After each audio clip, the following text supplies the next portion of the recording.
Welcome to another episode of the Mark and Mitch Show. I know we haven't done as many of these as we should, but we are back. We'll start trying to be a little more regular. We'll try at least once a month, and then maybe we'll get back to twice a month. But Mark, I know that on this episode, you've been to a lot of live shows recently, Yes. and you've noticed some things that you think maybe need to be addressed. And so I'm going to turn the microphone over to not Ace Frehley, but to Mark Strigl. Cool. And let's share some of those thoughts and let's see what's going on.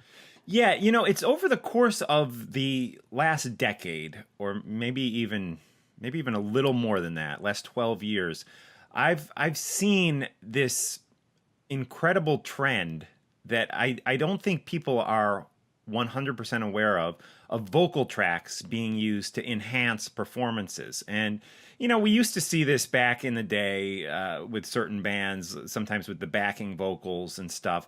But I feel like at this point, it's completely out of control. Vocal tracks are being used so much and so frequently, and it's I personally would just rather go see a show.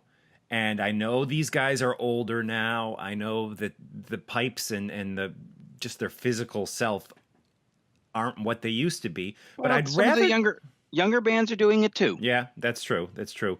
But I'd rather hear a slightly out of tune vocal where maybe not all the high notes get hit perfectly than something where it's completely tracked in. And it's almost every show. And now I saw Ozzy recently on his farewell tour. I don't know if he's using tracks.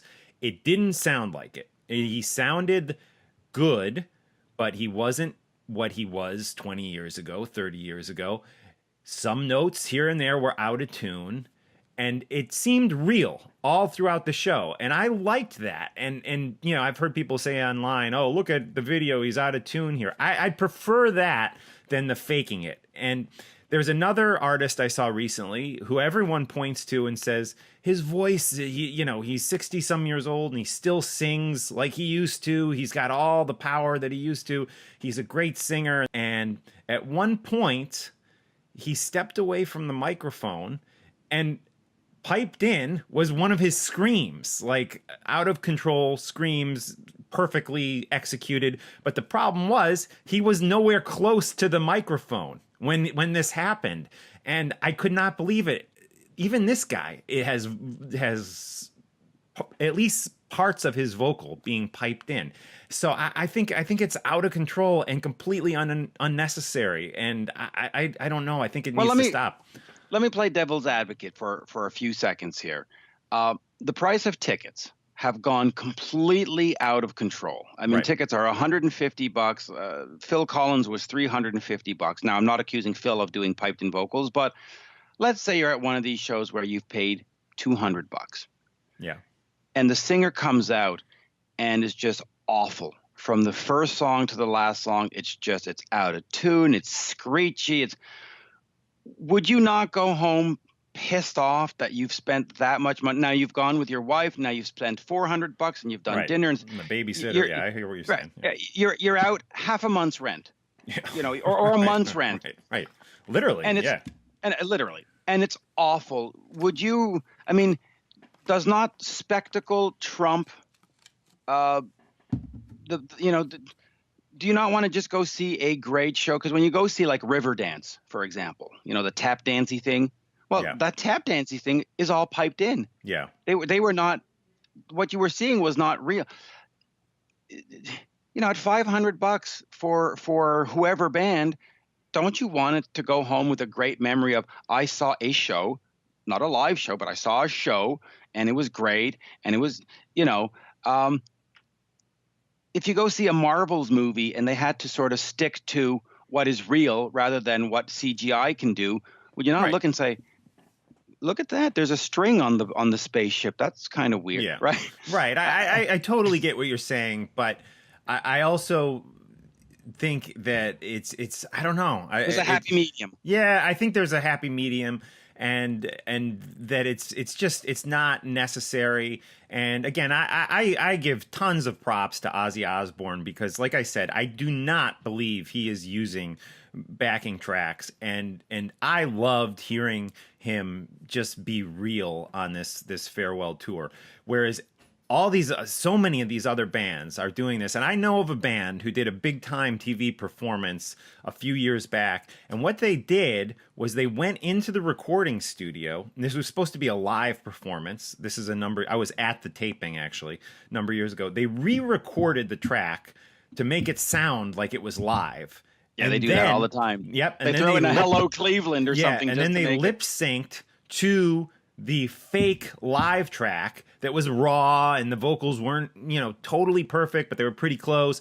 And that is another trend that's going on where they are absolutely pretending. I mean, this has gone too far. I mean, in the 70s and 80s, when we would watch Solid Gold or any of these stupid TV shows back then, Twisted Sister would come out and blatantly lip sync to the track off the album. And what was the one in the BBC where they always lip synced? well, Top of the Pops. Top of the Pops. There was that famous or infamous Bruce Dickinson Iron Maiden where they and totally didn't lip sync, and they switched each other's instruments. It was hilarious. Yeah, that was great. I mean, I would rather see them come out and pretend to sing to the actual studio track than go to all this deception to record a fake live track. I mean, give me a break. It just seems so ridiculous. And it was accepted in the 70s and 80s. We all knew they were lip syncing to these songs, but now it's just this deception of fake vocals on stage and fake recorded live tracks.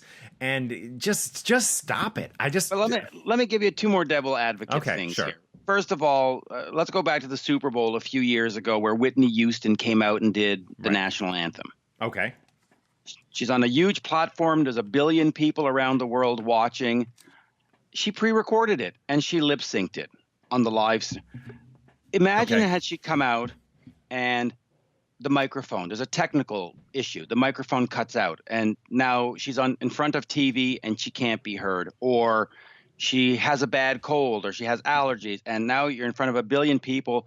That can ruin a career because all of a sudden you've got all these people going, well, that fucking sucked.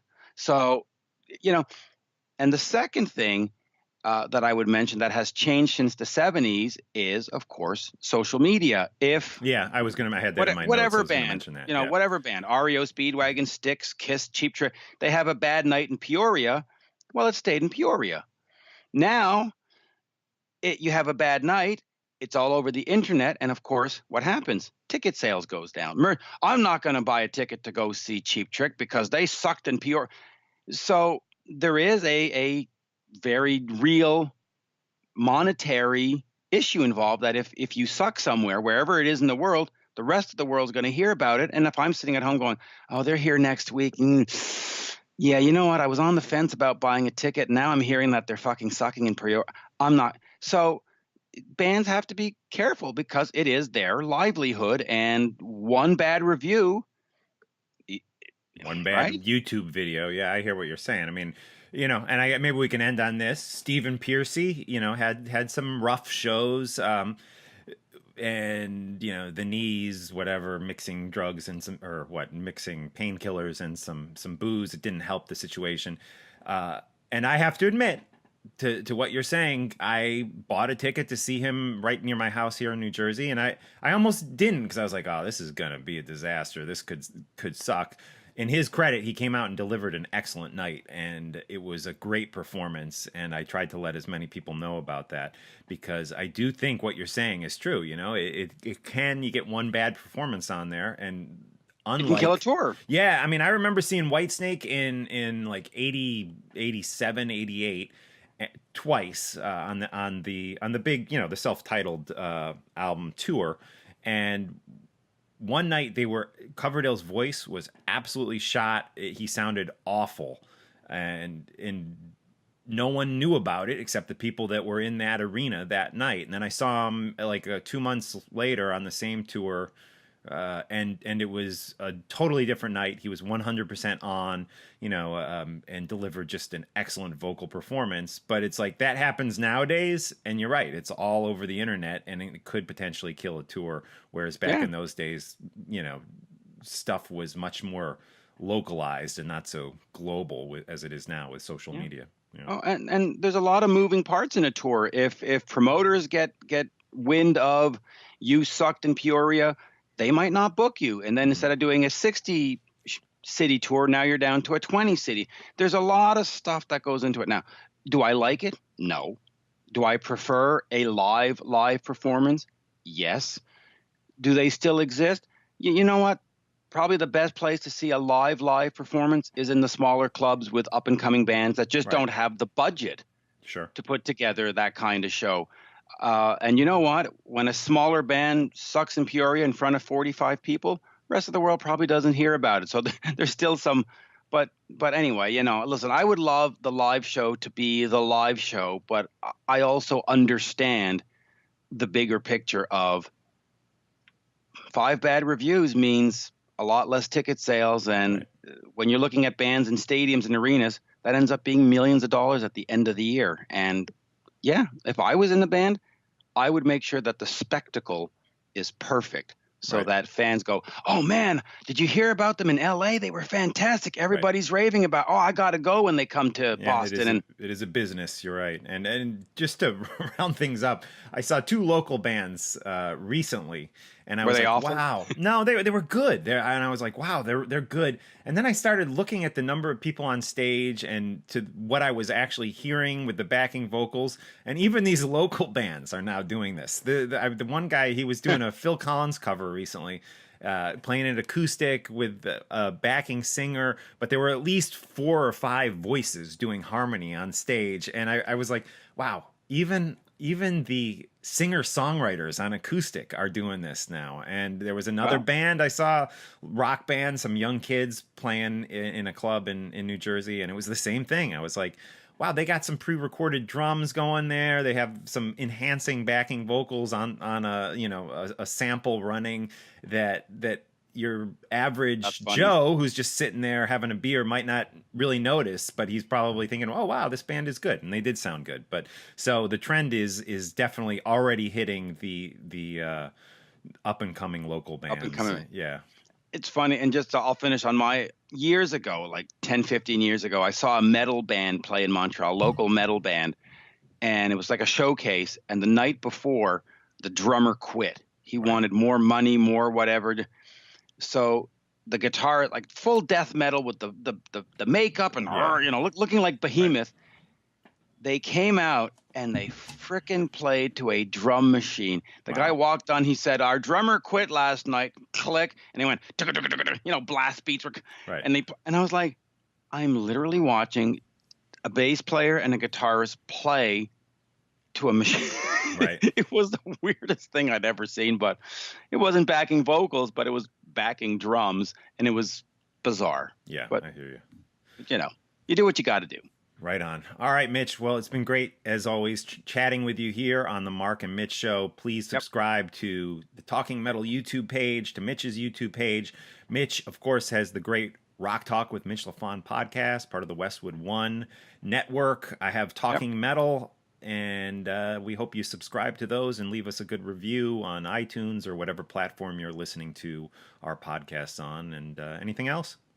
No, that's it. Of course, check out all the socials, Twitter, Instagram, Facebook, at Mitch Lafon, et cetera, et cetera, et cetera. And there you go. And thank you for listening.